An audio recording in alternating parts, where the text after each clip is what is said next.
Hey everybody, Nick here, and today I got a review for you of this little guy. This is the Benchmade 707 sequel.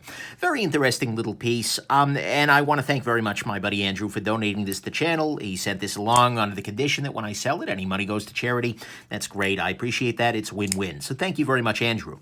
Next thing, size comparison. This is not a big knife. Unlike most sequels, this one's a little bit shorter. Anyways, this is about 3-inch blade. You can see here it's a little smaller than the Delica in overall length. But yeah, there you go. Here it is against steel wheel cut jack, 3-inch. So again, a little bit smaller here. This is a very compact little piece. And here it is against your Ontario Rat #1, which absolutely just dwarfs it. So that's good. Then finally, a note. This is actually by McHenry and Williams, who are very, very famous knife designers. They are well known, destroying everything over there, for other knives that are much, much bigger than this guy. For instance, the Benchmade 710 here versus 707. But yeah, so there you go. And you can actually see there are some major points of comparison here. In a lot of ways, this little guy is a much, much smaller version of this big one. So there you go. Anyways, let's go on ahead and jump into the good, the great, the bad, and the ugly of your little Benchmade sequel here. So on the good side, first off, this is made in the USA, which is always a nice thing. Benchmade makes their stuff in the States, can't argue with that. Next thing, the price on this guy wasn't actually bad. 140 bucks, I think is pretty reasonable for what you're getting here. Next thing, this has a full metal construction. Every part of this is some variety of metal or another, with the exception of the inlays here. You have metal, aluminum, I believe, scales. You've got full liners underneath there. Obviously, steel blade, steel clip. This backspacer, maybe actually a plastic, but either way, it doesn't super matter.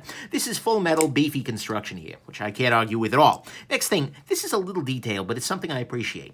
On some Benchmade knives, pulling the axis lock back actually deploys the blade very slightly, which makes it a lot easier to do an axis lock flip, where you open the knife by using a little bit of wrist motion after you pull back the axis lock. And so having that little bit of deployment here, it's hard to do it at an angle that's horizontal without hitting the camera and stabbing myself. But anyways, it's a little detail, but it is something that I always appreciate because it makes the knife just a little easier to deploy in some situations. So that's good. Next thing, the ergos on this guy are actually pretty decent. You can grip very nicely back here, a little bit of thumb ramp, some jimping, etc.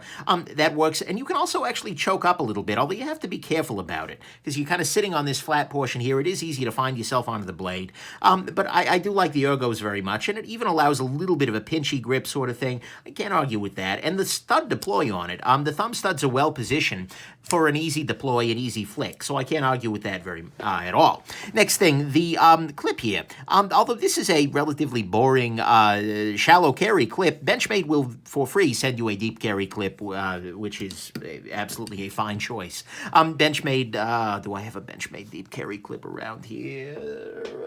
Yes, I do. Here we go. So they will send you a clip like this that fits the Benchmade general pattern here and gives you a little bit more depth in your carry, which you can't argue with there. So that's good. This is a very nice host for custom scales. I have seen a number of rescaled 707s that are just beautiful. You know, things like carbon fiber, G10, etc., because it's got the full liners there. So the scales are, in a lot of ways, largely cosmetic. So that's a very nice thing. And then finally, this has a nice blade with 154 cm, 154 cm, steel on there. It has a nice little swedge here, which again matches the big one that it's sort of patterned after in a lot of ways. It has a very nice sharpening choil here. It's got relatively thin blade stock. Compare it here to your Spyderco Delica.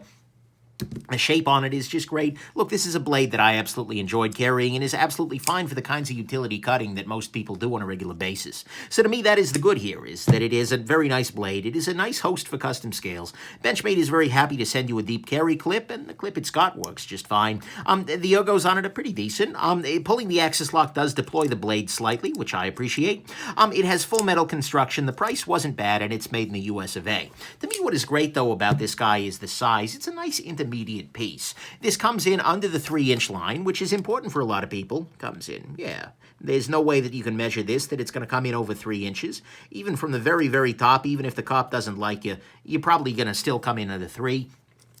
And it's very nice in the pocket because, well, like I said, for a 3-inch blade, this guy comes in a lot smaller than the Spyderco Delica, which is pretty excellent. Thickness-wise, about the same department. This size is just honestly great. I enjoyed carrying this knife because it really, really does disappear, which I appreciate in the thinness overall, and frankly, it's not even that heavy. I mean, if we put this guy in the scale here, we come in at 2.5 ounces, which for 3 inches of blade I won't argue with. So this was just a really nice size knife to carry. Some people are going to disagree. Some people are going to feel like, oh, wow, this is the perfect size. This guy's way too small. But at least for me, I love very much the fact that they made this relatively smaller version, which is going to accord with a lot of local laws and, frankly, just disappear in your pocket. So that's what's great to me, the size. On the bad side, I'm not a big fan of the chalky aluminum sort of thing. This is the same thing that Benchmade does on the 940, that they've done a bunch of other places. It's an aluminum sort of anodization with a texture that it drives me a little crazy. Is it a functional problem? No. But it is a Nick Shabazz problem. It drives me a little bit nuts every damn time I feel it. It's nice that you get these inlays here, which don't feel like that, but yeah, I'm not a big fan of that. Next thing, the liners on this guy are a little bit hot spotty, especially this little area here where they've got the jimping on there. That makes the knife a little bit more secure in the hand, but as I'm really bearing down on this guy, I'm absolutely feeling the liner, and it is absolutely biting into me, which is not something I'm super in love with. So if I was cutting all damn day long, this is probably not the choice I would be using. I'd want something with a little bit stronger ergos. Next thing, although the G10 inlays are very nice on the hand, they're not all that nice on the eye to me. It just kind of looks like Velcro that was worn away or something like that. I'm not a big fan of the look of this. It just doesn't make a whole lot of sense. And so I think they could have done better with a different inlay sort of material. But hey, whatever. Not a big deal. One thing that is a slightly larger deal is that the clip on this guy is actually, at least the normal clip, is right above those inlays. And so the little rougher texture is going to be rubbing against your pocket every time you clip and unclip this pocket, or this knife that is, which isn't great. And then finally, on the bad side, the knife is a little bit vanilla. There's not all that much differentiating this from any other pocket knife. I mean, it's got the swedge that makes it look a little less griptilian-y, but this is sort of just, it's another solid knife choice. There's nothing that's like, oh my God, blowing me away here, but, you know, it's solid. And, you know, at some level, that degree of vanillitude is itself a little bit unpleasant. So that's the bad, is it's a little vanilla. The clip is resting right above the inlay here, which is not great. The G10 inlays are not all that attractive to my look. The liners are a little bit hot spotty, and the chalky aluminum that Benchmade uses always drives me absolutely nuts.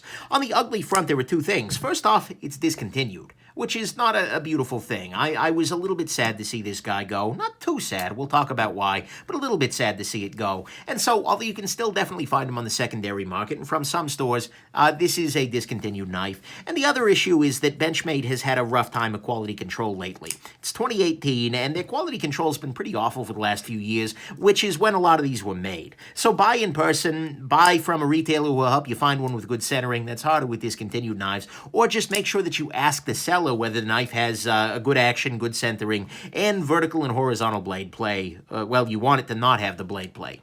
But, yeah, so to me, those are the ugly things, is that Benchmade's QC has been a problem for a little while here, and it is discontinued. But, you know, that's the ugly. So let's go into the final conclusion, which is, honestly, is a nice little knife. It's got a good blade. It's got a nice handle, a great, great size for carrying as well as for using, as well as a good overall design. And if one comes across your table, if somebody makes you an offer, you know, a trade offer with this guy, because it was a really super popular knife, I think it's a really solid choice to pick up. It's a good knife. And in some ways, I would have preferred picking this guy up, I think, in retrospect, over the Benchmade Emissary that I ended up getting to kind of fill that same under 3-inch sort of niche. And so I think this is a really solid choice. But the thing is, I'm also not mourning this too badly. I'm not sobbing in the streets and whatnot, because it does have a couple of quirks here. It is a little bit vanilla, and because the Benchmade Valet exists. If you're watching this review and thinking, but Nick, I want one now, I want to buy it new. Well, you can, but it's a different knife. It's called the Benchmade Valet, but it is about the same size. A little more slim on this dimension. It has a much nicer steel, a nicer feeling handle. Really, the only downside to going with the Valet is that it's maybe a slight tiny bit more murdery because it's a little more daggery. And it is $30 more. But given the increase in steel, I think that's more than justified. And so, oh, and it is a full G10, although you can get one with diamond wood and whatnot. But anyways, the Benchmade Valet is in many ways, I think, a nice replacement for this. This is, I like the Valet better. This guy is not quite a gem. It's absolutely solid, but the Valet is a solid freaking gem. And so, to me, at least, that's the major distinction here. So, ultimately, given the choice, I would go Valet every day. But the thing is, if you want something that is a little less expensive, or if somebody's offering one of these guys to you in a trade, or if you're just looking for a very nice, basic, solid, small pocket knife coming out of Benchmade, I think this absolutely remains a very worthy sequel. Anyways, hope this has been interesting to you. Have yourselves an absolutely wonderful rest of your day. Bye now.